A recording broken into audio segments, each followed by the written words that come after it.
Welcome to the John Paul Music UK podcast. In this episode of How Do You Loop, I'm going to be talking to the fantastic musician, which is Kevin Koa. Kevin live streams pretty much every other day on his YouTube channel, which is Kevin Koa, or you may know it as Kevin Sings Songs. Kevin has this wonderful mix of soulful vocals, cool licks and riffs, but also real precision looping. He's the kind of performer that you kind of forget that's just one person on stage, but also he's done some really clever things with his loop pedal. In this episode, we go into why he got into looping, and Kevin has a really unique dual microphone system that I wanted to dive into, but also, if you're into pedals, you're going to need to look at this episode because Kevin's a bit of a pedalboard and MIDI genius. What he's created and also what we go through is a masterclass in how to build a pedal board for looping, but also how to get the best out of the equipment that you've got. Now, if you're listening on the podcast, then give it a thumbs up and give it a review wherever you're listening. And if you're watching on YouTube, then give this a thumbs up for me. That really helps me and it helps the channel grow. If you haven't seen the rest of the podcast on YouTube, there is now a dedicated podcast section on the YouTube channel with all the episodes there, from me talking through to the interviews and much more. So let's dive into the conversation I had with Kevin Koa. Ladies and gentlemen, it's Kevin! Hooray! Nice. And everyone I've interviewed has kind of just stuck themselves in the microphone, but Kevin has actually set himself up for looping right here in front of our very eyes, which is fantastic. So this is a first for How to Loop Like a Pro. We've got a live setup which can be explained and ready to go at a moment's notice. How are we, dude? I'm so good. I actually didn't know I was breaking new ground with this setup. I have my reverb, my delay, everything is just, this is how it's set for me to play a gig. So you may be setting the bar at a new level where every musician must set up to do this. The funny thing is, and I want to dive into this, that not every musician feels comfortable doing this if they're a live musician, but then they also have a look at live streaming and it terrifies them. But we'll get into that later. I kind of knew you through Kevin Sings Songs, but officially Kevin Koa. Hi. Hello. And just give me a little bit of, give the audience a little bit of a background for those who don't know who you are. Give me the sort of 2-minute elevator introduction of who you are as a musician and what you do. I'm a solo musician mostly, and I perform a lot of bars and restaurants and breweries and wineries and farmers markets and weddings and corporate events. And that's kind of like my main 90% of what I have done to follow the art of music, and have become like an entertaining musician. And so I'm based around the Washington D.C., Baltimore area in Maryland. Really high density area, lots of opportunities. That's my main focus, and my main focus has also lent itself to being a live streamer as well. So I've recently started bringing a mobile live streaming rig, which is actually what I'm plugged into right now. It's nice. an iPad mini. Started with an iPhone, and I go out and perform a lot of my gigs, and now I'm also able to connect with an online audience. And so my YouTube presence has been growing because of that. And I'll just catch all of your users right now and say that you can catch me live like multiple times a week on there. And I'm also a singer songwriter as a original artist on top of that. It hasn't been a main focus for me at this current time in my journey, but it's something that I look forward to getting into more in the future. And alongside of that, I'm also now starting to educate and become more of a community member inside of the looping space, to help people put together their rigs and to consult with and people building their boards. But mostly I think that I just feel really called to like push the medium forward as a looping artist and a guitar player. And I'm really excited to show off some of the stuff that I've discovered and some of the places that I'm going, because I think it's unique. And I think that some people can be inspired by it and learn from it and ask me questions, and I'll learn from them. And then it will just be one big happy internet family. Being a musician in, as you said, a high dense area and having lots of opportunity to gig, what drew you to looping to kind of set you apart? For the longest time, and I think this is a progression a lot of people kind of go through as singers and guitar players or piano players that look for another element to add to their solo show. And I started with a stomp box that would add kind of like a kick drum sound, Right. and I add tambourine. And then I started adding a hi-hat stand into it, and I was like building into this space. And then I think because my timing was pretty good, like rhythmically, I started to hear different rhythms that I could add. And truthfully, I think this is the biggest reason anybody gets into looping, and the biggest reason that people will get into looping in the future is that the technology's increased and the barrier Mm. to entry has decreased. Yeah. And at some point, that threshold just crossed for me. And I was building a pedal board to get good guitar sounds, and I was like, I'll just put a looper on here because, I might want to practice with it. And then after that, it became, well, I could kind of use that in my show. And oh, if I get this other looper, it has another track. And oh, if I get this other looper that I hear is coming out later, it'll have all these tracks. And maybe I'll spend more money on the pedal board than I will the stomp box and the tambourine and all that. Maybe I'll just leave those at home, and I'll allocate my focus towards this thing that actually ultimately tended to be more flexible anyway. So That's really cool. And the funny thing is, like, you end up hitting what I call the natural ceiling. We only have two hands, 2 feet, and there's only so much we can do. And you're like, well, as opposed to like, doing this with the feet, with the stomp box and the hi-hat and everything else, if you just loop it, you can mm. then relax and concentrate on your playing as well. And then also, over time, if you get a gig, you don't have to split it 5 ways with a band. Yeah. So there is that as well.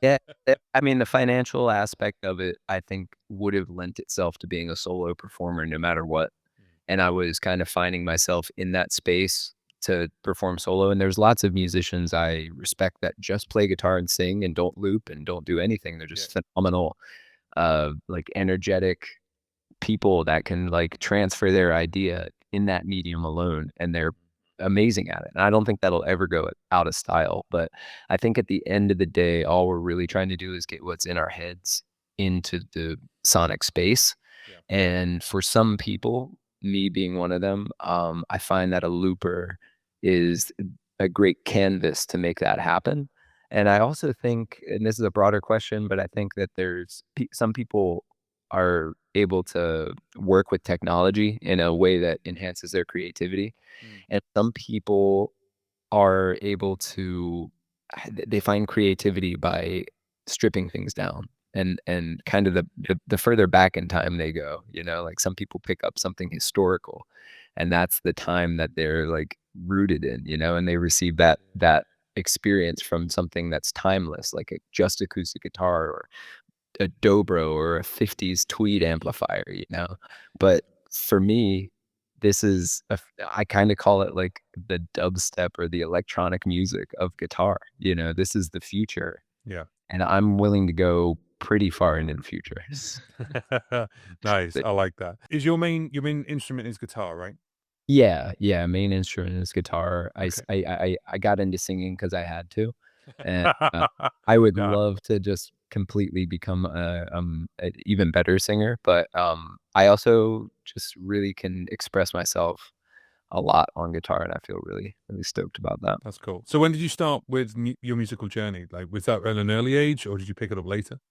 I would say probably in the middle ground, I was about 16 when I started, and, played a lot of video games, and as soon as I started playing guitar, I just sold all my video games and never looked back. So with looping, well, I mean, my other question as well is you said about getting a looper and then getting another one, and getting another one. I know you from obviously using the 600 and obviously sort of live streaming through YouTube. What looper did you start with? I started with it was a TC Flashback, was a delay pedal Oh, that so also the had, delay, you started with a yeah, delay, the right? X4 also had delay in it and Yeah. a looper. So I bought it for the delay function, and the looper was built in, and I was like, "Oh, I can use this," and it had an undo function, and I was like, "Whoa." Nice.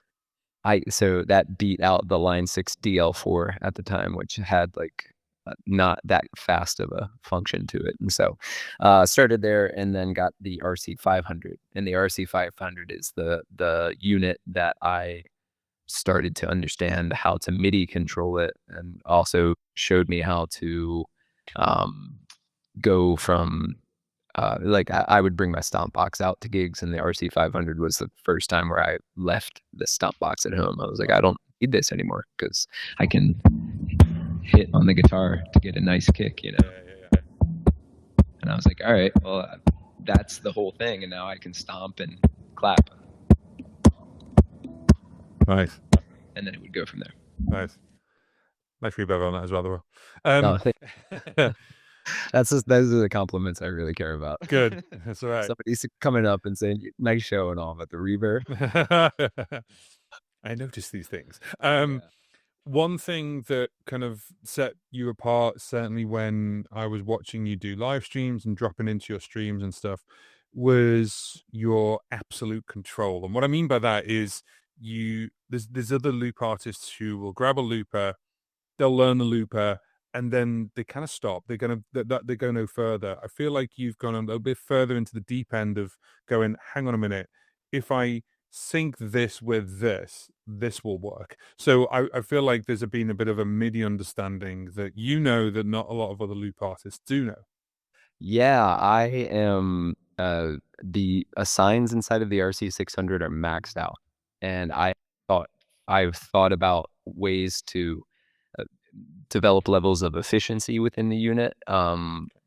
I lose sleep over it. Like, it's just something that I am, for some reason, just incredibly, interested in, and, I built this board to fit inside of a carry-on luggage. Right. And so, I'm down to the millimeter on like, how much space is inside of here. I Uh, feel that. I feel and that completely. it doesn't really matter, but the platform that I built really, allowed for me to have some boundaries around my creativity, and I can absolutely say that this thing is just maxed out with the level of flexibility and creativity that could possibly be extracted from it, and I, yeah, and I'm not satisfied. You know? I'm actually We all want 32 assigns, and when we get Yeah, 32 assigns, we all want 64 assigns. So yes. yeah, totally get that. I totally understand that You know, completely. I'll be doing a board next year that's 2 RC600s. Yeah, nice, So that should fantastic. be yeah. And I feel like it's my duty to press the envelope, just go and, like, make it and then play with it all the time and not just have a picture of it and not Nice. just say it can be done, but just, like, have it be done, and, like, express myself with it fully, so. That's cool. I love that. So you've been gigging for a while. As you said, you've done sort of live shows, corporate shows, wedding shows, things like that. And obviously, you've got a lot of availability in your area to do those kind of gigs. Mhm. Why dive onto live streaming?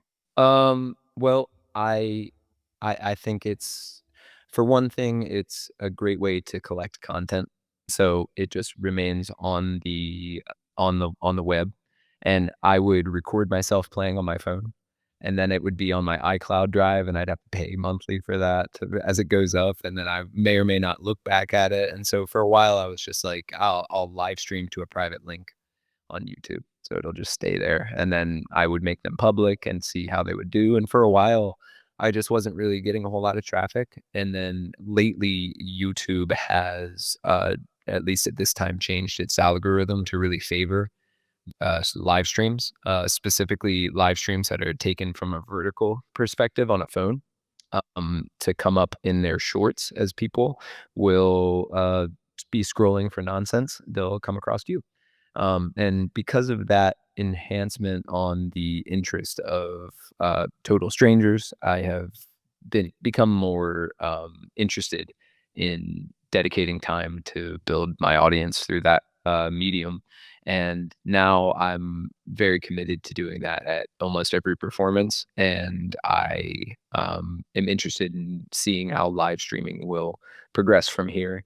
And all in all, it's just been a wonderful way to connect with an audience that's not really there in person. I might be playing to, you know, 20 people on a slower night at some restaurant or bar, and I'll be playing to 120 people online. And Nice. Yeah. yeah, it's just there's almost more benefits to live streaming than there is to performing a a number of live performances in person that I do currently. But the ones that I do in person, oftentimes, they just pay a flat rate, and then there's tips and stuff. So, the financial incentive is there for me to do a job and to be there and to be present and to offer service and provide an ambience to a room. But live streaming is valuable even if I'm sitting right here in the studio. Cool. Love that. It's really interesting thing, certainly from the US to the UK, that the tipping thing just doesn't, it barely exists. Mhm. Um, because of the venues that we have. Live streaming at the venue, I mean, has that ever been a problem? Like, have the vendors gone, no, no, don't do that because we're worried that if you do that, they'll just sit at home and watch you. They won't come down to the bar and buy Yeah. out.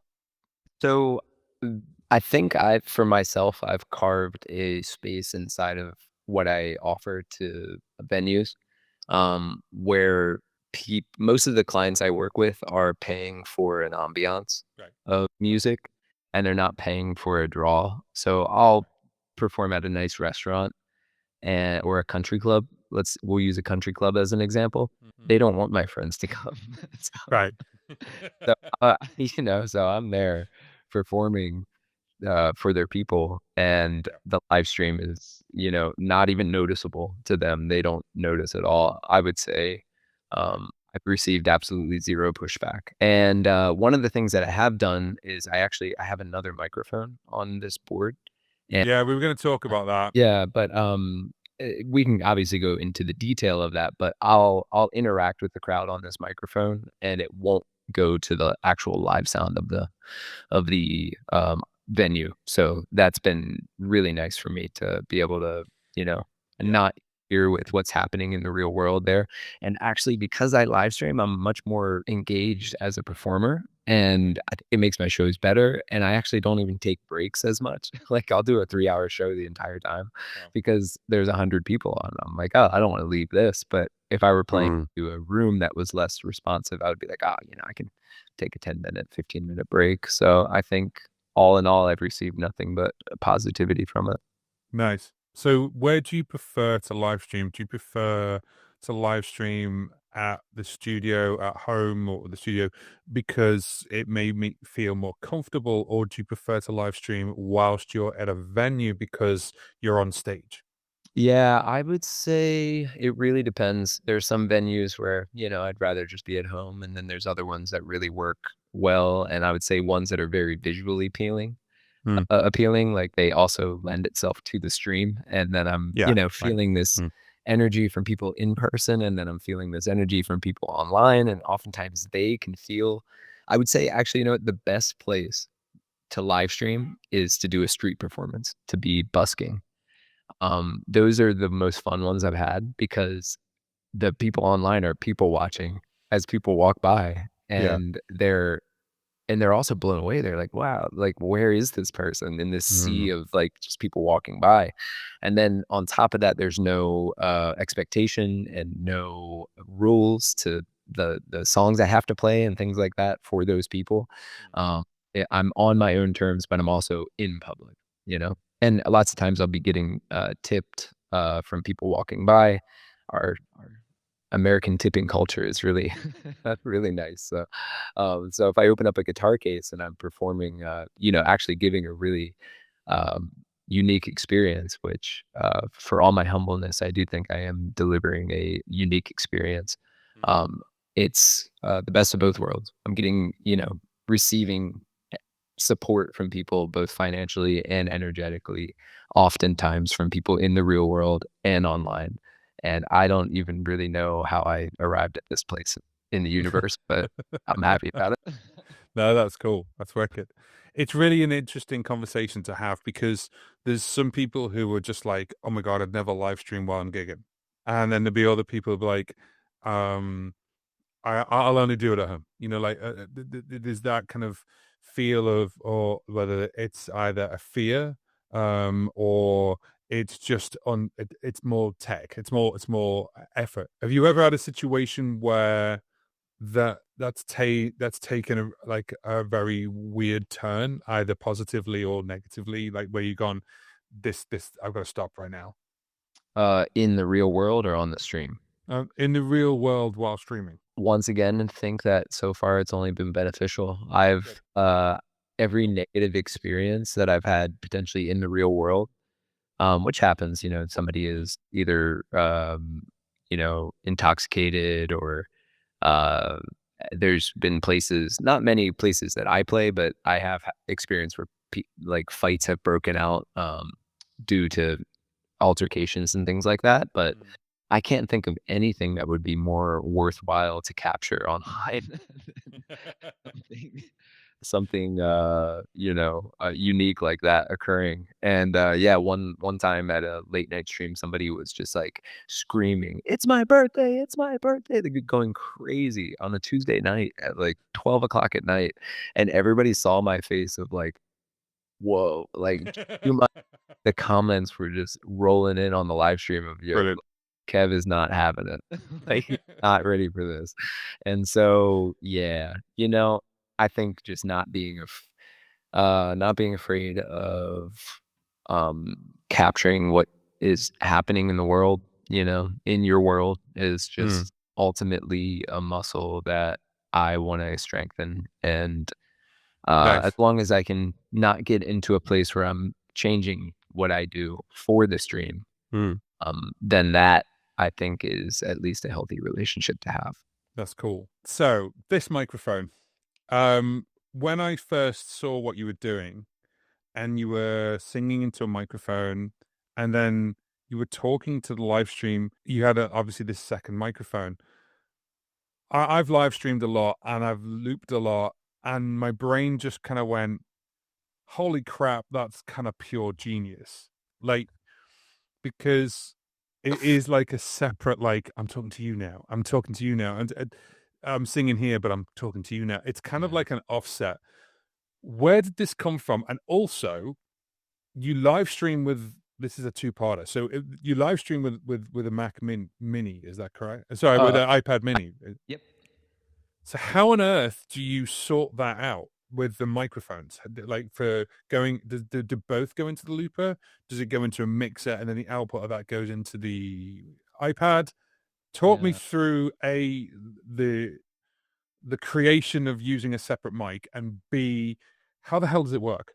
Yeah. Well, so this starts more than anything. This is a thing that I push on everybody that sings and plays guitar is put a mixer on your board. Just put a mixer on your board and dial in the EQ. Every little gig, change the EQ the tiniest little bit to get so it doesn't feed back. Hmm. The frequency is there right where you want it. The reverb is the type of reverb you like at the level you like. All this stuff. Uh I have a mixer on here and you can't see it because of the orientation that we're at, but there's a mixer underneath the board upside down. Um Okay. it fits in the space of the slant of the pedal board. It's like seeing the underside of a car. It's crazy. Nice. There's a Behringer Flow 8 in Oh, the there. Flow 8, really? Yes, Right. and the Behringer Flow 8 has all of the Yeah, the control iPad control, right. yeah, including some amazing features because the main output here Mm. has a limiter as well as a EQ. So if I just want the bass to bump in the main output, which is going to that iPad, I just use that. Right.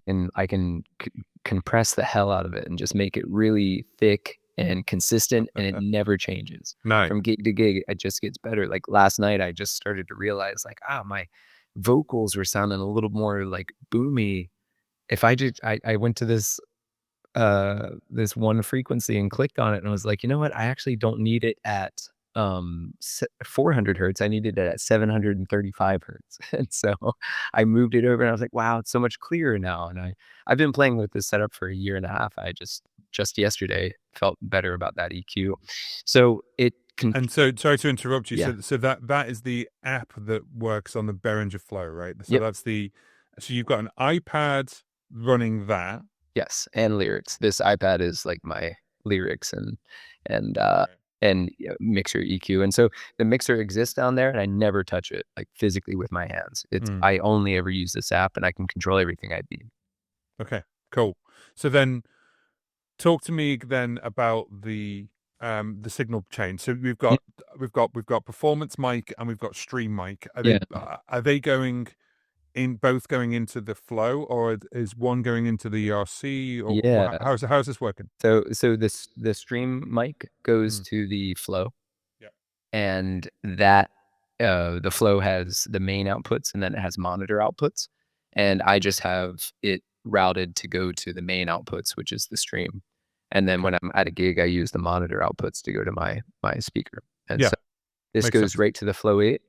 This microphone goes to the RC600, and inside of the RC600, I have a choice whether to record the vocals or not, Hmm. um, based on which input I want it to go to. So right Oh, now, so you've routed it differently depending on. yeah, Okay, it's a little difficult to explain, but I have one microphone input records and one does not. no, that's And fine. I so, understand that. so if I mute this, the volume's going to dip. Now Oh, the volume's dip, but I can record it now. So if I go, so now I can record. Now if I record and talk into this mic now, nothing will be recorded on that track.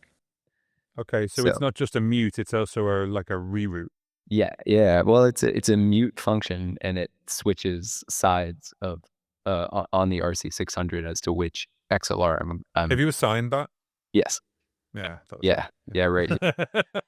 Yeah. Okay, cool. Yeah. Literally, you can see my cogs turning. Just going, Yeah. how has he done this? Yeah. I basically have a XLR splitter kind of Right. running into both XLRs. And then if I hit the mute button, one is unmuted and is muted, it swaps them. And so one is able to be recorded and one is not. And I find the vocal to be hotter just when I'm singing. But when I'm beatboxing, I'm just like, oh, I just need a little bit of rhythmic structure. And so it doesn't need to be as loud. Talk to me about the rest of the board. So you've got the 600 on top. We've got Hmm. these lovely stadium music pedal toppers, which are Oh, you know. oh, I know. We've got, from what I can see, like a white pedal strip, and then something black underneath. So Yeah. talk to me about what's on the board. I have the vocal goes into the Boss VE500, which is a vocal processor, which is underneath the RC600. Um, and so that's just my whole vocal chain is this to the VE500 to the RC600. And then from the RC600 goes to the mixer. Underneath that, I have two Line 6 HX stomps. And How deep is this pedal? like height wise, Yeah. 9 inches. Yeah. Okay. Yeah, you're expecting 15, but no, it's 9 inches. Yeah. It's Yeah. tall. So it's I'm literally looking at it right now, like just yeah. looking at the, and I'm just like, Yeah. where is all this stuff, man? It's a Like, high stepper, yeah. So yeah. there's the only things that affect the sound are the VE500 for vocals and the two HX stomps and the RC600. And then it goes into a Behringer Flow 8 mixer, which is just EQ and reverb. So yeah, all the guitar processing is done through two HX stomps. Why two?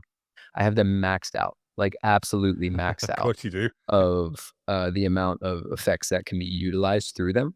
And Yeah. we can go through effect by effect, but one of the HX stomps controls my bass frequency when I do an octave effect, as well as a preset that I've made, and there's a video on my channel going over it to kind of make the effect similar to the Boss OC5, where you play a chord and the chord also has the octave underneath. So I can play an A minor, and that chord has the octave underneath. But that one HX stomp is dedicated to that. And then it goes through the effects loop. And then I loop in the other HX stomp, which takes care of all my guitar processing. And then it goes from that HX stomp into the looper. And then from the looper, it goes back to the first HX stomp. And I have what's called, what I like to call is just some post loop effects. So there are effects that are timed to the MIDI clock. You're smiling so much right now. They're timed to the MIDI clock of the RC600, and they occur after the loop. And my signal. Oh. So if I do, this is the best way for me to explain it. I'm gonna put a beat in. I'm gonna Yeah, go go for it. Yeah, yeah. like add a little beat so we can like feel how this occurs. But anyway, maybe I'll beatbox a little.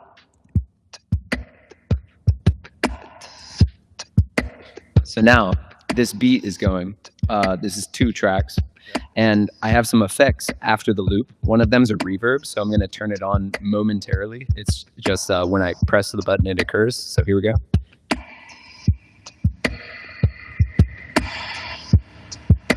Love that one. I have a delay.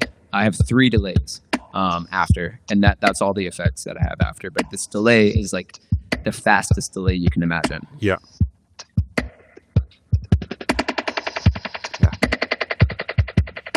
And in context, I've heard that on the live stream. Yeah. And I'm not even about to get to the cool part about all this, but here's another delay. This one's an 8th note with like a filter. And then the next one is a guitar, or sorry, a triplet.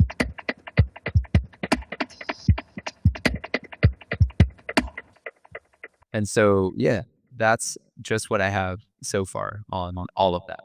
I have a question. Yeah. I'm going to annoy you slightly, Yep. but I have a question because what you're doing is fabulous. And this is also why I wanted to get you on this, because the way nobody's doing that. Nobody's doing this. And the way, what freaked me out, I think it was about 2 weeks ago, you're on a live stream, and here it was about midnight. And I was just watching and everything else, and that really quick delay came on. I went, how's he doing that? And Yeah. I was like, how's he doing that? I don't understand how he's doing that. And to trick me like with an RC600 is pretty something. Like, and not to big myself up or anything, but I know the RC600 in and out. I was like, it's got to be a track effect. It's got to be a track effect. That's all it is. It started there. Yeah. So here's my question. Mm-hmm. Why feed it back into the HX and not just use a track effect? This is the reason. This is the exciting part. Well, one, there's many more effects on the HX sound. Yeah, of course. Yeah, absolutely. I wouldn't say like loads and loads more, but when you get into this philosophy of doing this, if I had a bigger board, I would ostensibly I'd have any effect on the market, to be able to do this. Whereas you're limited to whatever's in the Boss RC600 with the track effect. So there is that. What's important about this is I'm not going to play the loop at all. I'm just going to hit that same effect. So we heard this is the beatboxing and this effect. I'm not going to play the loop, but I can play the guitar, and that effect occurs now with the guitar. Because it's not just a track effect. It's a signal path. And I'll play with a full band, and I won't loop at all. And I'll be playing with this board, and I'll be doing a solo, like.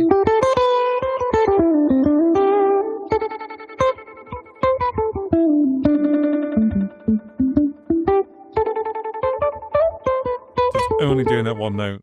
Yeah. And it really builds for tracks where I might be going, coming into the loop.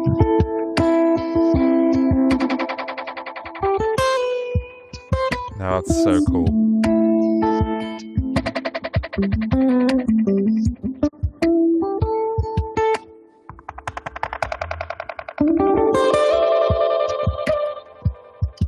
Yeah. So you're not just doing a track effect. And now those track effects are open for me to do things like double time.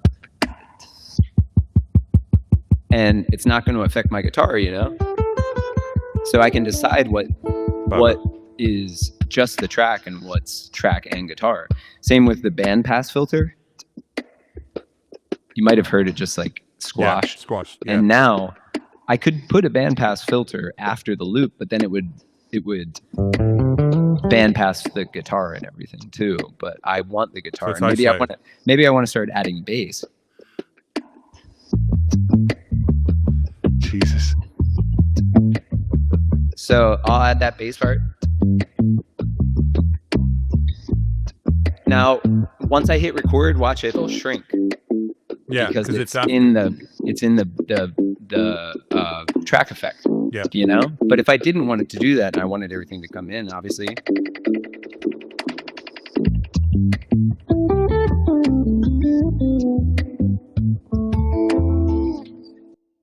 So that's why. Yeah. Yeah. Nobody's doing this. And I really look forward to telling people how to do it. Yeah. This is insanely cool because what you're doing is you're also breaking up the whole thing of looping is boring. Whoa, buddy. No. Hello, like All right. I do Yeah. the how do you loop thing. Okay.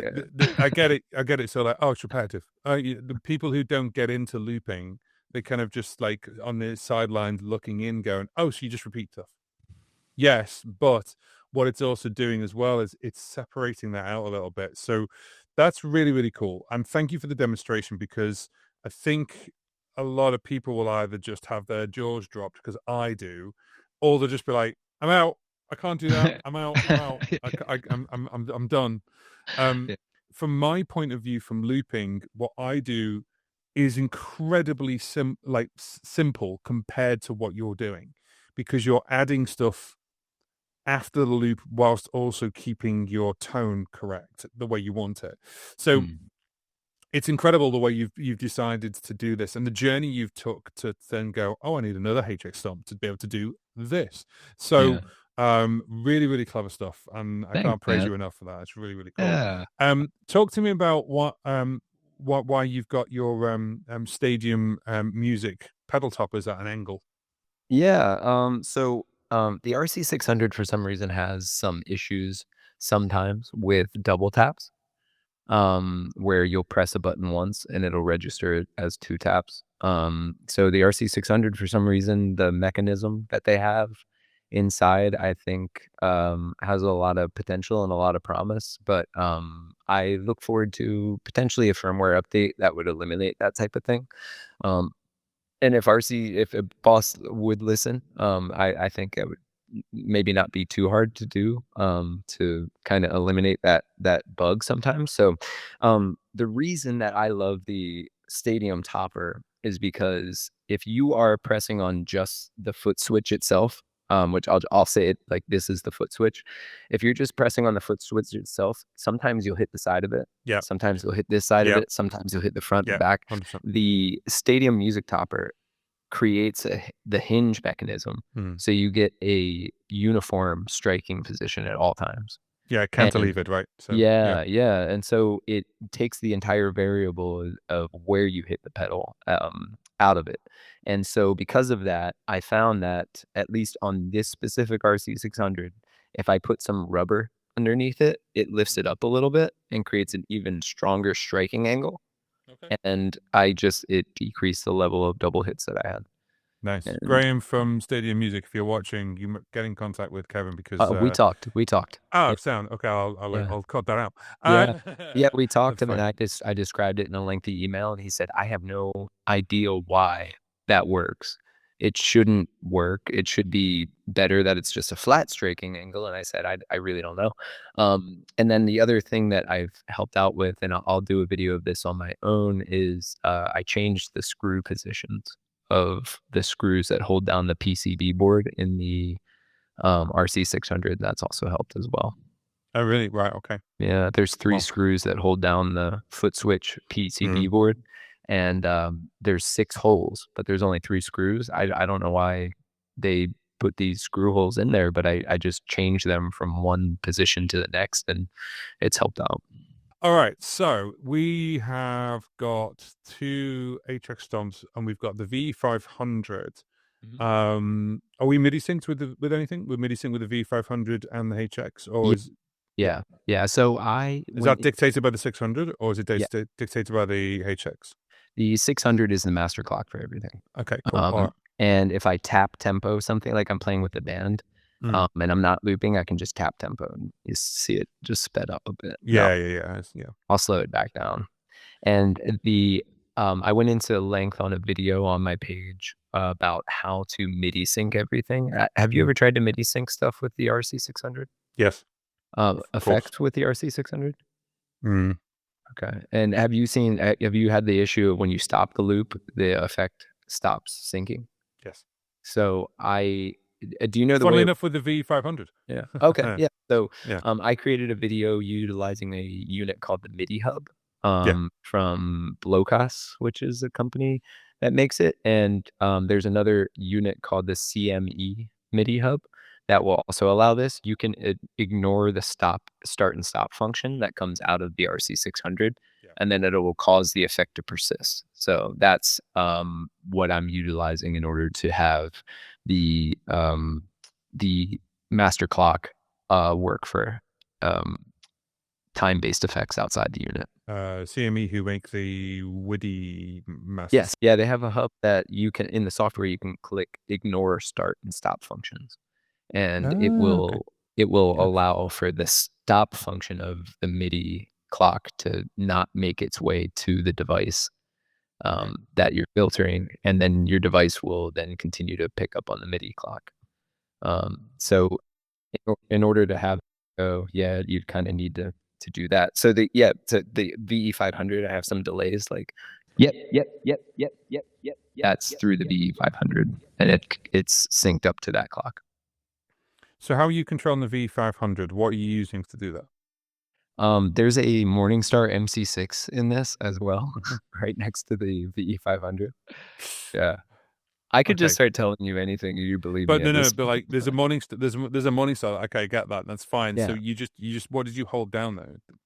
I have a bunch of foot switches that are connected. The board, the PCB board, the thing that controls it is called ladder switch wiring, and I got this unit from this gentleman. This company is called Pedalnetics, and he builds 3D printed units for controlling your foot switches. I have one here. This one is for an HX Stomp.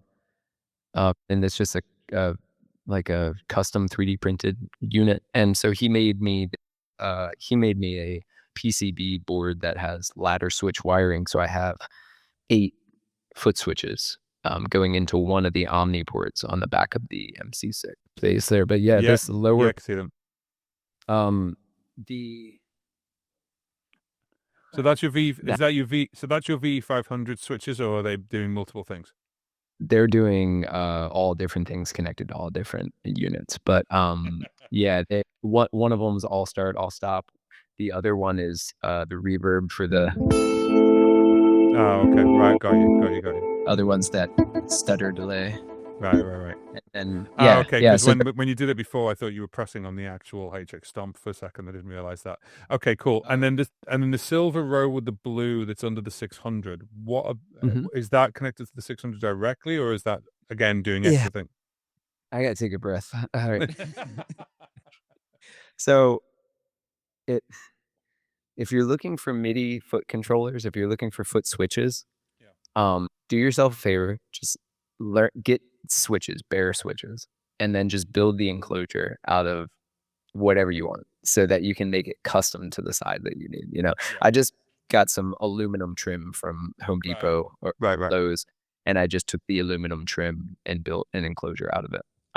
Brilliant. And the aluminum trim is like this big uh, bar of aluminum trim for $30. I could cut into all these specific ways that I needed it to go. And I could drill the holes in the foot switches exactly where I needed them to be. And these, because of that, I didn't have to ask somebody else, like, oh, can I wire these 2 foot switches to this and this and this and this and go back and forth on some customized product that's going to cost me $300 from some guy because it took him so much time to understand what I even want. And maybe what I want changes Yeah. like halfway through the build. Now I know. I built this aluminum trim. 4 of these foot switches down here are connected to FS1 and FS2 on the RC600. Got you. Right. And the other 2 go to the Omni port, the other Omni port on the Morningstar Morning star. MC6. Cool. And Brilliant. they all control stop and hold to clear functions for all 6 tracks on the RC600. Oh, okay. Right. Got you. So each one's a track. Okay. Yeah, each one's a track, one's a and track. all the bottom row of the RC600 is tracks 1 through 6. Okay. Cool. So No worries. I'm doing Are you using track. the different modes, or you don't need to? Nothing changes ever. I don't use any different modes. Everything is very stagnant.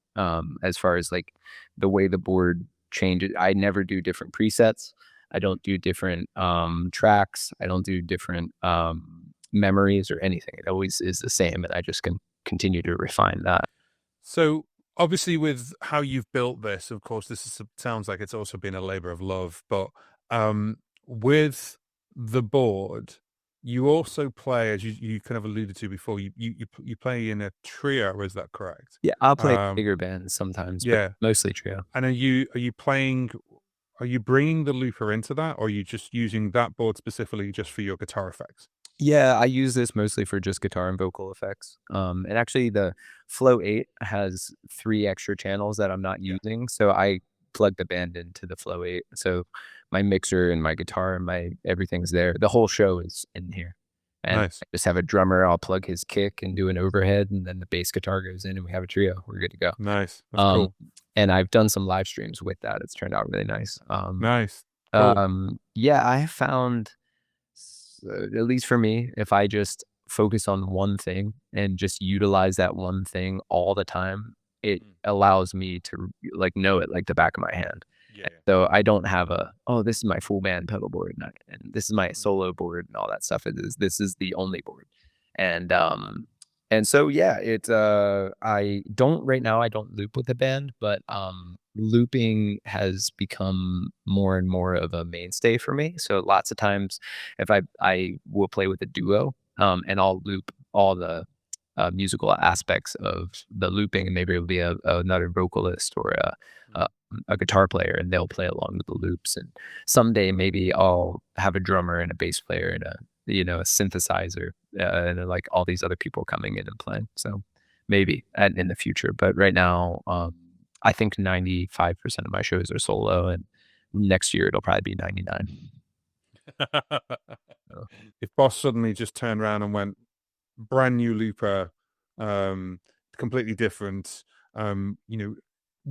what would you need to change away from the R600, or what would entice you to go, I want something more than what the R600 does? so I have, if Boss came out with a new one, and actually I'm kind of in this camp potentially now, is that I might not ever disassemble this board. It might just be here, until some other I'll have to leapfrog to something else that's Yeah. its own Huh. entity before I do that. Mm. So this might never be disassembled, and I feel very proud of like where it is. And I'm Yeah, going to should be be. traveling in Costa Rica for the second time for about 3 months coming up this winter, and I have to be okay with this board for 3 months. Like it's non-negotiable. Yeah, yeah, I'll of take some course. extra foot switches in case something breaks, and because I know how to fix everything now. It's like fine. But this, I'm okay with this for a long time. But next year, I think I'll have space in my schedule, and I certainly have space in my imagination to build a unit that has 2 RC600s. So I'll Yeah, have yeah, of course, 12 yeah. tracks of looping. Mm. And if Boss came out with something new, or if it wasn't Boss, if it was, another company that created something that was offering that type of flexibility, I'd be willing to sacrifice purchasing it somewhere that has a return policy to, just run it through its paces and decide whether or not it was the right move for me to go down that path. Okay, And cool. that I almost did with Loopy Pro.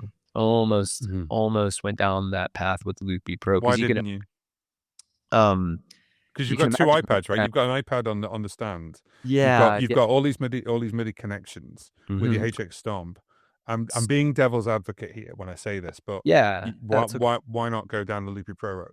Well, my imagination totally works for Loopy Pro. Like, I am so able to stress test that into the way that I would want it to create something that people have just never heard before. And my ability to kind of manage that is there, but, I plugged in I got this iPad's pretty strong, but I was willing to get a better one, but I plugged in a MIDI controller to the iPad and got an interface working with it. It was stuff I had lying around the house, and I started to try to loop some rhythm pieces and some percussive pieces. And I, for whatever reason, at least as it stands now, the unit was not able to tell the rhythm that I was inferring based off of the audio that was coming through and the MIDI information. It needed me to pre-select a quantization Right. value. So it needed me to say, I want this at an eighth note quantize or a 16th note quantize or a Right. swing quantize or a shuffle quantize.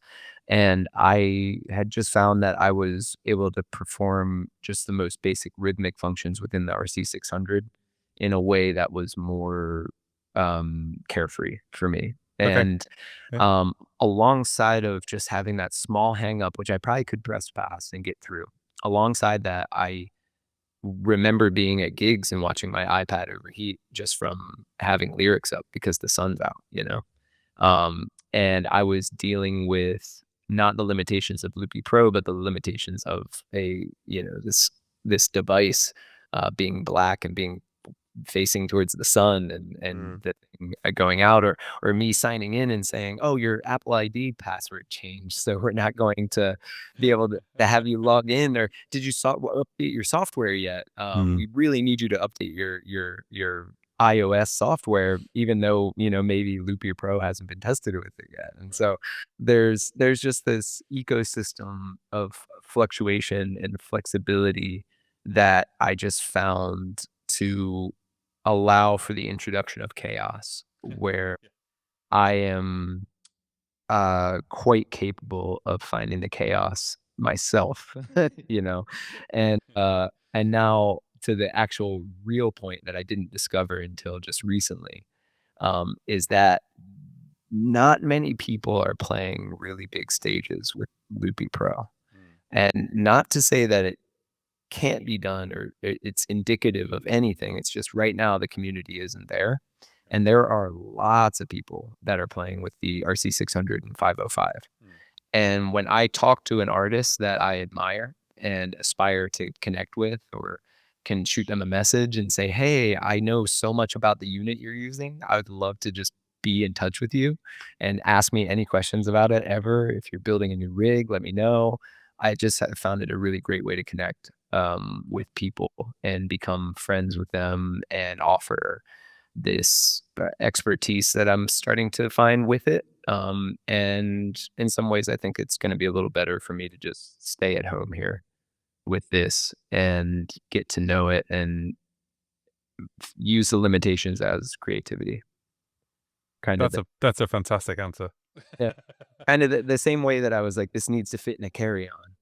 That helped my brain to be like, oh, great. Like I can just now I know the rule, Yeah, it's a limitation. Yeah. The funny thing is, I mean, Loopy is amazing. It really is, and I did obviously a series with Loopy Pro, and now of course version 2 is out with MIDI looping and everything else. I always get asked, "What are you using now?" And one thing that strikes me as interesting is you've got something like that, like where you can basically build anything, and loads of people are happy with that, and then they start experimenting with what's possible. But then the gigging musician goes, I need something now. I need something that works, and that's the rule. And I press that button and it does that without it changing anything. I've literally just got off a call with someone today and they were like, I want to do this with this. Does it do it? Yes. Right. I'm going to buy one. And that was it. That was kind of the whole conversation in a nutshell. And now there's some big names like Dub FX and even sort of Beardy Man, who are in a different musical space, who are pioneering Loopy Pro. And I get why. Having that limitation of it can only do this, or this, there's an element of you work around that. Or you build beyond that. Like you said, obviously, you're looking at now going to what I lovingly call the RC 1200, which is 2 600s. I've not seen yet, as you alluded to, I've not seen yet someone go Loopy Pro to the extent of what you're doing and it just be basically flawless.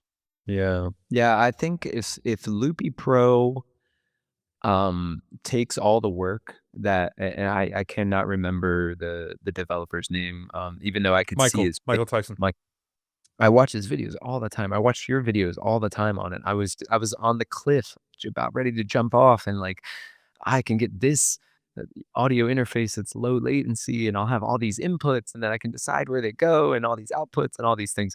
Um, if he is able to take the implementation and the flexibility that he has and put it in a package, I think a package is the way to deliver that ultimately. And I think his ethos is correct in the way to like allow for ultimate creativity. Like Uh, there's no template like for it. It's just you get it and you make an instrument out of it. But if he were to find a way to sell a device that had audio interface, foot switches, and the iPad all built into one that didn't overheat, that's where he would, sell an actual product that people would, gripe at the limitations, but they would then also at the same time be unified on their journey, Yeah, I think and I you think the know, way forward with that is something like a Mac Mini. I mean, like we've been talking about Loopy Pro for ages on the Mac, about coming to the Mac, and I think like if we can bang that into say a Mac Mini and put that under a pedal board, I think yeah,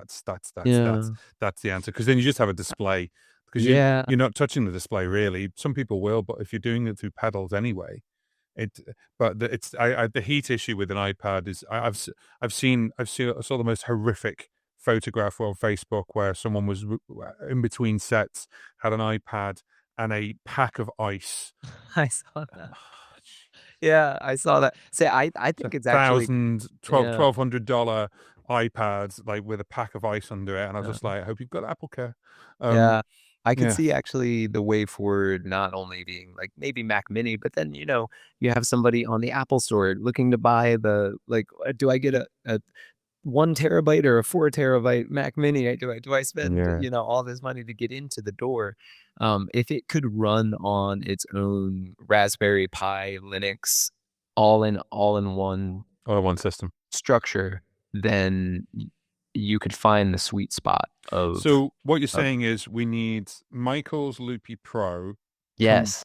combined with CME Pro, Morningstar, and Graham from Stadium Music Yeah. to Yeah. all come together and build a looping ultimate unit. Yeah. Yeah. I mean, I think he I hope they're just did listening. he did such a good job with that Yeah. that software. The fact Um, it's one developer, and you've got all these big conglomerates, you've got all these people like Boss, and you've got like Headrush and Boomerang, and all these different companies and everything else, and you've got one guy, literally one guy coding for himself, bringing Loopy HD out, and then change the game with Audio Boss as well, and then bringing out what was meant to be Loopy HD, the Masterpiece Edition, I think was originally going to be called, and then it got called Loopy Pro. And the fact that he's been able to do this is absolutely, I couldn't do anything like that, and I think I completely take my hat off to what he's developed and created. It's also spawned a community of both people who go and turn their heads and go, should I move and switch, mhm. right through to people who are just fighting for its survival, and that dedicated people who are like, this is the future, this is the way forward. Yeah. So it fascinates me, and I know we've gone on a complete and total tangent on this one, but I just it's a fascinating thing of the old it is still the old question of hardware versus software. um Yeah. and when people ask me, what do you use and why do you use it, I say I've used the 600 for my day-to-day gigging, and it's quite simple. It's built like a tank. Yeah. Yep. Like, I mean, you know more about Loopy Pro than anybody oh, I that don't I know about that anymore. no, I not anymore. anybody that I know. The first Anybody. version, yes. There's a couple of people Yeah. now like Max Yar and Loop with Jack, and these Mm, guys have now just kind of yeah. gone into the fast lane with version 2, and they are I fantastic love at it. I So love Loop with Jack. He's great. yeah. But you have all the audio interfaces and the MIDI and Mhm. everything. And when you need to sing Country Roads for a bar, you know that you really don't need it. Yeah. And I've blended the area between RC600 and Loopy Pro is a giant chasm. Yeah. And I think I'm making it grayer, at least with what I'm doing. I'm waiting for someone to actually use both together. I thought about that route because I've gone down gone down the road of the marrying the 600 and the 505 Mark II. Oh yeah. That's not. If I could go back and give up the 600, if I started on the 505, I actually would rather have that. You're a man with magic fingers when it comes to building a pedal board. So if someone wanted to obviously get in contact with you about going, I want what you've got, or I've got help, I need help building this thing physically, whether that's online or going to you, how would they get in contact with you? I would say email is obviously just super easy. kevinsingsongs@gmail.com. Nice. Or Instagram is a great place because then I can also learn about them, so I can kind of see where they're at and all of that. That, informs our conversation quite a bit. And there. And then if you want to learn more of stuff that I've already posted, YouTube is a great way to see what I'm doing with all this. Nice, fantastic. The other question I had, which has just popped into my head, I know that you're obviously hugging a very specific guitar. Is that the go-to, or is I can see a couple of different axes behind you? Yeah, this is the past. This is the future. Yeah. What's so good about this one? This is, if you want it to be in an entirely different video, but this is the only guitar to me that is functionally an acoustic guitar, but plays like an electric guitar and looks like an electric guitar. And so I have 3 of these, and I've got them all at great prices. But what guitar is this? This is the Taylor T5Z Pro, and they just updated the model maybe 2 years ago to have the knobs down here. And to me, that was like the game changer. I was like, there it is. I've been looking for this because when I play with electric guitar, I am using the volume knob all the time.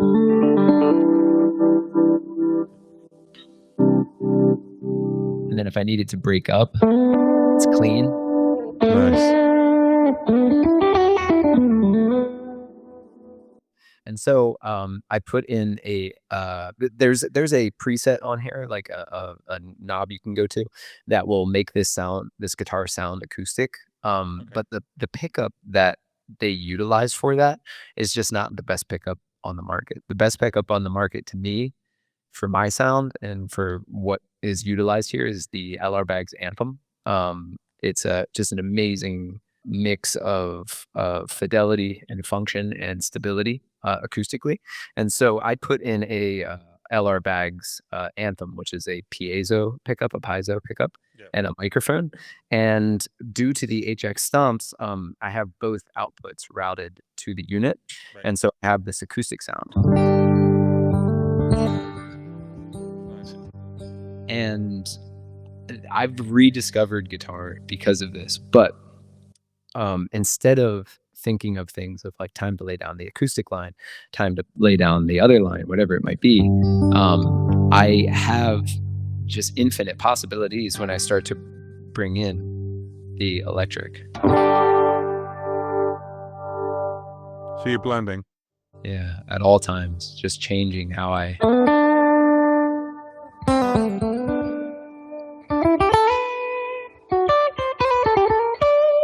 And when it becomes really interesting when you start to put effects on the guitar. Like there's a Leslie on the guitar now.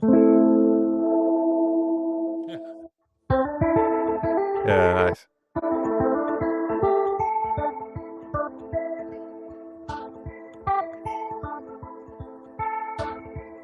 And now I have the percussive aspects of the guitar too. I scratched it up a little.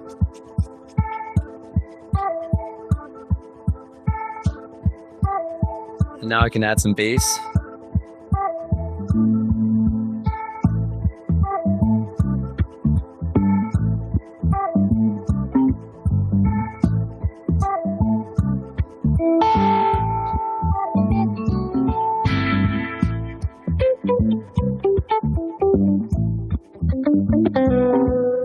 acoustic. Love that.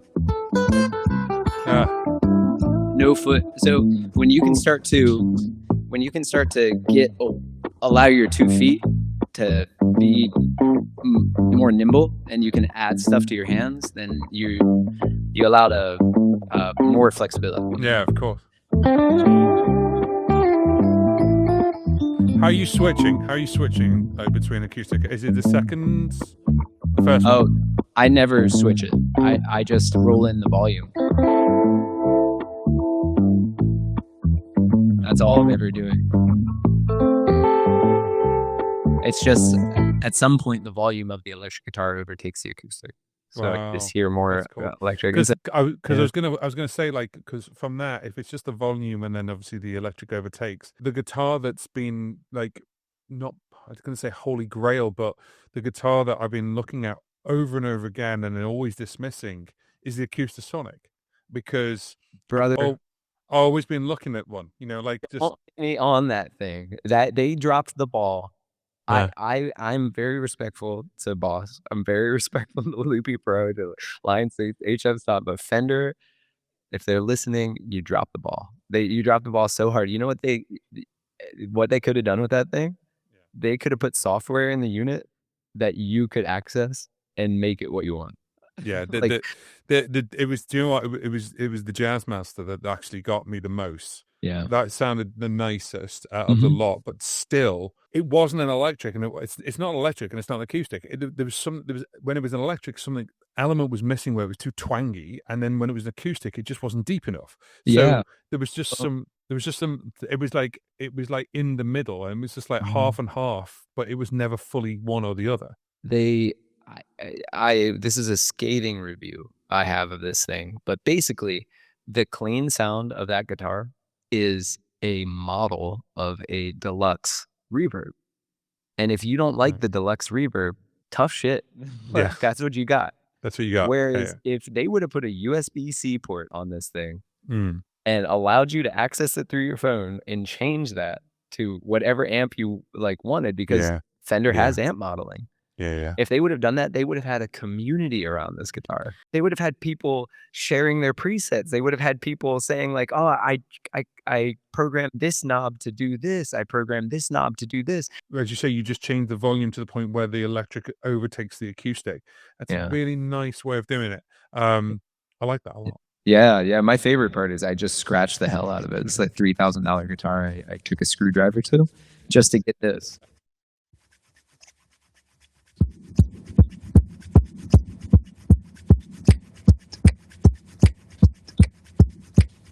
I have all the percussion I need out of that, And then because I have the 6 loops, I'm just using the same loop that I had earlier, but I could always create something new. But because I have the 6 loops, I have, and this is also what's cool about having them all front and center, is I can turn 2 on and off at the same time because it's one foot press. Yeah, nice. And so basically you have to treat yourself like you have basically like 2 fingers. Yeah. And you have to stand while you're doing it. So you basically only have 1 finger to move around.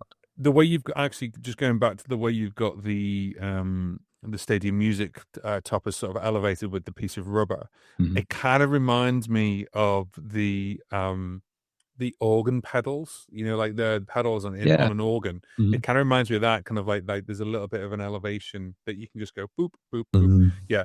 So that's cool. That's really cool. So you're mainly standing, obviously, while you're playing. Always. I sit 3 hours in the car, to go to and from the gig. So I'm standing when I get there. Nice. That's cool. That's wicked. Yeah. But having 6 going, I can just create a 6 loop really quickly if you're ready. Yeah. You're cool. Yeah, go for it. Do it. Should probably turn off the delay. What do you think?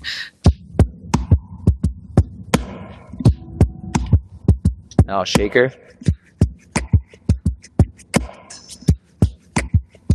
Such a nice sound.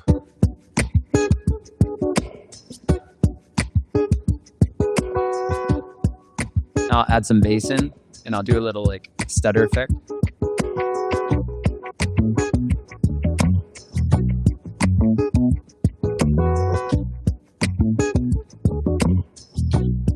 regular delay and maybe a chorus.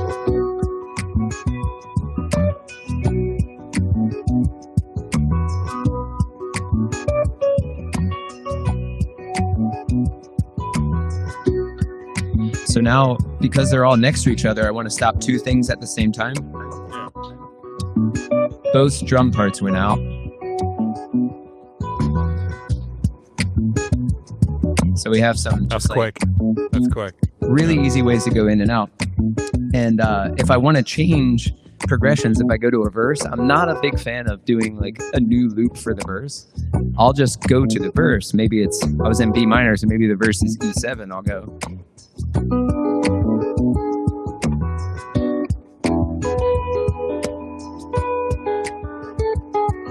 Yeah.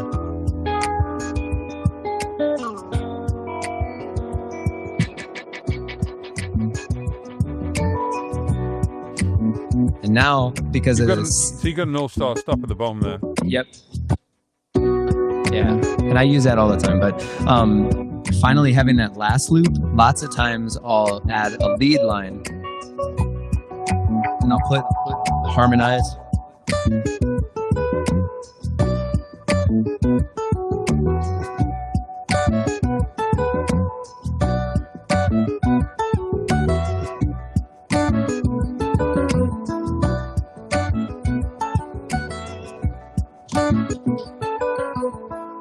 And that's just its own like ecosystem inside of itself, is just that loop alone, and then to build up.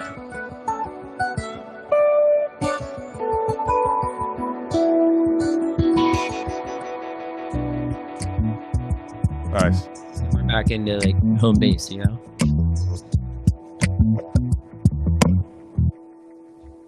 That's really cool. So yeah, I feel like this is an extension of myself now. Thank you very much, obviously, for taking the time with this, because this has been an education for both me and probably a lot of other R600 users. And I think you're going to get quite a few people reach out to you because they're going to be like, how are you doing this? And they'll want to go deeper. So all I would say is get onto Kevin's YouTube channel, go and have a look at the videos, and go and reach out to him on Instagram. And thank you so much. Yeah, this was a blast. This was everything I hoped it would be. So thanks. Cool. Legend. What a masterclass in pedal building and being able to do what you can do with MIDI, and it's really, really cool what he's done with that pedal. I'm really excited to see his two RC600s as well, so as I called the RC1200. And what I'd really like you to do is go and subscribe to Kevin's YouTube channel. He live streams on there multiple times a week, either at home or during his gigs, and he'll happily talk to you through that second microphone even while playing a gig, because the other audience don't know. As a musician myself who does loop in, there's a couple of cool takeaways there, so go and watch Kevin's YouTube channel and his live streams. If you haven't already subscribed to my channel, then of course please do so, and you can also leave a thumbs up as well for this episode, or again, if you're listening on the podcast, leave us a review wherever you are. Thank you very much for watching or listening, and we'll see you on the next one.